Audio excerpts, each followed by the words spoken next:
Hala, napakatanda ko naman are.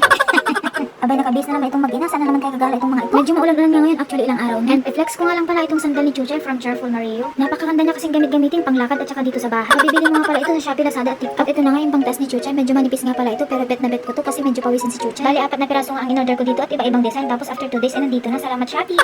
Medyo maaga nga kaming gumayak dahil bukod sa mahirap bihisan itong bata na ito. Abay, medyo makulimlim ay nahabol namin yung ulan. Hala, hoy, hindi. Dapat yung ulan ang humabol sa'yo. Bali, maganda nga naman ako kaya hindi na ako nag-retouch dito. Sana all maganda. Nga pala ulit dito yung pants ko na blue dahil wala naman akong ibang gamit kundi ito lang. Ay napaka-poor ng people. Wala tayong pambili kaya magsawa kayo dito sa mga videos. Abay, ready na nga pala itong sasakyan namin 2 wheels. Pero huwag kayong mag-alala kasi magiging 4 wheels yan pag nalagyan na ng sidecar ba. Pang 7 araw na nga namin nagbabakasyon dito sa Cavite at 7 araw na rin tag-ulan. Kaya ngayon lang kami nakalabas kasama ang tita ni Chuchay. Medyo makulimlim nga, tara samahan niyo kami sa SM Marabang Grocery. Last na bakasyon nga pala namin dito is noong April pa. Summer na summer yan at sobrang init. Ngayon nga sobrang malamig dahil maulan-ulan at kailangan natin ngayon ng kape. Isa ngayon sa bibili natin kasi last night tinimpla ko kanina. Abay, maubusan ng stock, wag lang kape. Nag-take out na muna ang tita dito sa may pwesto niya daw ipatikim sa akin itong tinapay na ito. Kaya first time ko lang din natikman at iko-confirm ko talaga kung talaga nagsasalita itong brintok na ito. Napakasaya talaga nitong batang ito kapag lumalabas ng bahay, pupunta ng SM. Ay naku, mabuti na lang andito ang tita, taga-spoiled ng pamangkin mo. Taga-bili ng pagkain at laruan tapos taga-yes kapag sinabi ng nanay na no.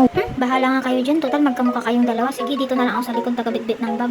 Diba itong bata na ito nakakita lang ng isda, sumasaya na ng baby show. Uy, kakanood na ng kukumilo. At dahil nga weekend nung lumabas kami, abay sobrang dami ng tao. Palipat-lipat pa nga kami ng pila dito sa mga cashier pero sobrang dami talaga. At itong batang ito nga inumpisan ng magmoyang-moya ay 1 oras pa kami nakapila dito bago kami nag-decide na pumunta na lang sa labas. Medyo nabuboring na nga itong bata na ito kaya sabi ko mauna na kami sa taas para makapaglaro pa. At uy, may isa na namang bata na napakasaya pero pag uwi nga namin ay literal na napakalungkot niya. Kaya diba mga bata pa kami, hindi namin naranasan itong maglaro dito sa mga ganitong lugar. Bali ang laruan nga namin kung hindi lastiko ay tago-tagoan na lang. At dahil nga taga-bukid tayo ay mga punong kayo na lang inaakyat at pinaglalaroan. Uy, batang 90s yarn. Kaya naman nung nagkaanak ako sabi ko sa sarili ko ipaparanas ko yung mga hindi ko naranasan noong bata pa ako. Sobrang nag-enjoy nga ang bata dito to the point na ayaw niya nang umuwi at nag-iiyak siya. Bali uuwi na nga kami ng Pangasinan next week at bago sana kami umuwi maibalik ko pa dito si Chuchay. 1 year and 8 months na nga pala ni Chuchay dito at medyo hindi pa siya nagsasalita. Kung nagsasalita naman siya minsan hindi ko naman maintindihan. Kaya naman gusto ko talagang nilalabas itong batang ito para naman masanay siya makipag-socialize sa mga ibang bata. Siguro nga ang sunod na balik namin dito is December na kaya nagpaplano na rin pala kami na dito pala mag-Christmas. Uy, Christmas agad September pala. Kaya order na nga rin pala ako online ng mga Christmas lights dahil balak ko nga pala mag-decorate na next week. At tingnan mo naman itong dalawang magtita ay napakakulit ng tunay.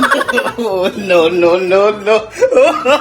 Nigagawa mo. 30 minutes nga lang pala yung in-avail namin dito sa may kids venue. Ay naku, yung 30 minutes na yan is para ng 3 hours. Sa sobrang pagod ba naman naming dalawa na nagbantay dito kay Chuchay. Pagkatapos nga namin dito ay literal na pagod na ako at gusto ko na talagang humiga. Abay, napaka-full talaga ng energy ng batang ito. Gusto pa atang i-extend yung 30 minutes. Medyo pagod na nga talaga ako dito at sa mga oras na ito, feeling ko malakas na yung ulan sa labas. Ayun na nga sabi ko mag-tricycle na kami pa uwi ni Chuchay dahil madami-dami nga rin naman yung dala naming grocery. Napansin ko na nga din na medyo malamlam at minaantok na itong batang ito. Kaya bago nga kami umuwi, kumain muna kami sa mag-inasal. Mapapa-extra rice ka talaga sa sobrang pagod mo. Para ka ba namang nag-gym tapos 2 kilo yung nawala sa'yo. Habang kumakain nga kami, itanaw na tanaw sa labas ang lakas ng ulan. Pauwi na nga kami at tulog na itong batang ito. Kaya mag-isip na rin kayo kung anong inuluto nyo ngayong maulan at malamig ang panahon. Nagluto na nga lang pala ako ng pansit na sotanghon dito as dinner namin. Hindi ko na binidyo dahil nakakapagod. Salamat!